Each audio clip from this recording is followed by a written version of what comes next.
एक बार की बात है, हीरा अपने दोस्त के साथ देर रात घर लौट रहा होता है। तभी रास्ते में एक बरगद का पेड़ आता है। उस पेड़ के नीचे एक 100 रुपए का नोट पड़ा होता है। उसे देखकर हीरा खुश हो जाता है। अरे वाह वाह वाह, आज तो लॉटरी लग गई। रामू भाई वो देखो 100 रुपए का नोट। फिर हीरा वो पैसे उठा लेता है। तभी उन्हें पेड़ में से अजीब सी आवाज आती है। फिर वो जैसे ही ऊपर की ओर देखता है तो उन्हें पेड़ पर एक 2000 का नोट लगा हुआ दिखाई देता है। अरे रामू वो देख, इस पेड़ पर तो 2000 का नोट लगा हुआ है। मुझे तो यकीन ही नहीं होता भाई। भाई क्या पता ये पेड़ सच में पैसे देने वाला पेड़ हो। एक काम करो, तुम जल्दी से पेड़ पर चढ़ जाओ और वो नोट तोड़ कर ले आओ। फिर वो 2000 का नोट तोड़ने के लिए पेड़ पर चढ़ जाता है और कुछ ही देर में वो नोट तोड़ लेता है। रामू भाई ये नोट तो बिल्कुल असली है। अरे वाह वाह वाह, आज तो मजा ही आ गया। चलो भाई अब जल्दी से नीचे आ जाओ, कहीं कोई हमें नोट तोड़ते हुए ना देख ले। अब तो हम पार्टी करेंगे। अरे हीरा भाई कहाँ रह गए? जल्दी नीचे आओ, कोई हमें देख ना ले। अरे हीरा भाई कहाँ रह गए? नीचे क्यों नहीं उतर रहे? कहीं तुम अकेले ही इन 2000 रुपयों को हजम तो नहीं करना चाहते भाई? तभी हीरा की चीखने की आवाज आती है। अरे क्या हुआ भाई, सब ठीक तो है? अरे यार क्या करूं, ये तो दिखाई भी नहीं दे रहा। अरे भाई तुम ठीक तो हो? क्या करूं? हाँ, मुझे ही ऊपर जाकर देखना होगा ये आखिर माजरा क्या है। फिर रामू भी पेड़ पर चढ़ने लगता है। तभी पेड़ से किसी के गुर्राने की आवाज आती है। रामू वहीं रुक जाता है।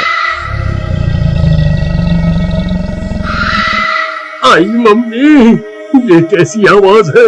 अरे कमबख्त हीरा, ये कैसी डरावनी आवाजें निकाल रहा है।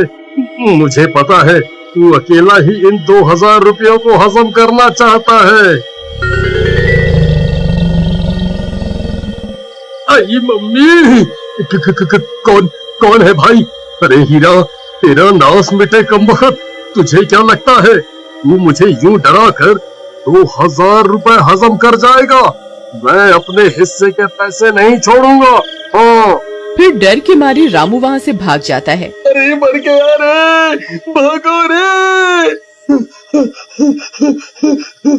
सुबह होने पर रामू सीधा हीरा के घर हिस्से के पैसे लेने पहुँच जाता है। ए हीरा दरवाजा खोल, मैं अपने हिस्से के पैसे लेने आ गया। चल जल्दी मेरे पैसे निकाल। फिर हीरा की पत्नी दरवाजा खोलती है। रामू भैया आप, अच्छा हुआ आप आ गए। ये कल रात से घर पर नहीं लौटे, मुझे बहुत फिक्र हो रही है। आप कुछ कीजिए ना। कहीं ये कमबख्त सारे पैसे लुटाने के लिए शहर तो नहीं निकल गया? नहीं, हीरा एक नंबर का कंजूस है। वो इतने पैसे खर्च करने वालों में से नहीं है। जरूर कुछ गड़बड़ है। राधा बहन चलो मेरे साथ। फिर रामू राधा को अपने साथ लेकर उस बरगद के पेड़ के पास पहुंच जाता है। राधा बहन, हम रात को इसी रास्ते से आ रहे थे, तब हमें इस पेड़ पर 2000 रुपए का नोट लगा हुआ दिखाई दिया। उसे तोड़ने के लिए हीरा ऊपर चढ़ा था, लेकिन वापस नहीं आया। तभी कुछ गांव वाले भी वहां पहुंच जाते हैं। फिर रामू सबको पैसों की बात बताता है। अरे भाई हरिया, जरा पेड़ पर चढ़कर तो देख, हीरा भाई वहाँ है या नहीं? फिर हरिया पेड़ पर चढ़ जाता है और बहुत देर ढूंढने पर भी उसे हीरा का कोई नामो निशान नहीं मिलता। भाई यहाँ ऊपर कोई आदमी नहीं है। ये कैसे हो सकता है? हीरा तो नीचे भी नहीं उतरा। फिर हीरा गया तो गया कहाँ? कहीं वो चुड़ैल उसे खा तो नहीं गई जो रात को अजीब सी आवाजें निकाल रही थी? फिर सब गांव वाले वहां से चले जाते हैं और राधा रोने लगती है।